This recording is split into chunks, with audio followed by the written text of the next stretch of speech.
నాకు చిన్నప్పుడు కొంతమంది ఫ్రెండ్సు, నేను అందరూ అన్ని కులాలు మాకక్కడ అసలు కులమేంటో తెలీదు.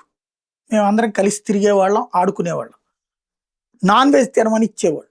అన్నా నేను తినలేను, మా ఇంట్లో అలవాటు లేదు అంటే, "అయి నువ్వు పో ఎట్లయితే మాతో" అనేవాళ్ళు కొంతమంది. కొంతమంది మాత్రం వాడి ఆహారం వాడిదిరా అనేవాళ్ళు. అట్లాంటోళ్ళతో స్నేహం సాగింది.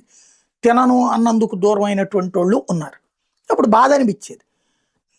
నువ్వు మాంసం తినకుండా నా నా పప్పు నువ్వు తిను అని నేను చెప్పట్లా. నువ్వు నన్ను మాత్రం నీ ఫుడ్ తినాల్సిందే అని చెప్తే అప్పుడే నాకు ఫ్రెండ్‌షిప్ ఉందంటే ఎట్లా అన్నటువంటిది ఓ బాధ అనిపించేదనమాట.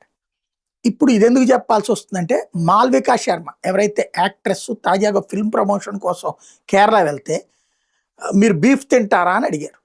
"నాకు అలవాటు లేదంటే నేను వెజిటేరియన్‌ని" అంది. అంటే అయితే మీరు సెక్యులర్ కాదనమాట. మతోన్మాదనమాట. అంటే ఆవు గొడ్డు మాంసం తింటే, ఆవు మాంసం తింటే మాత్రమే సెక్యులరిస్ట్‌లా?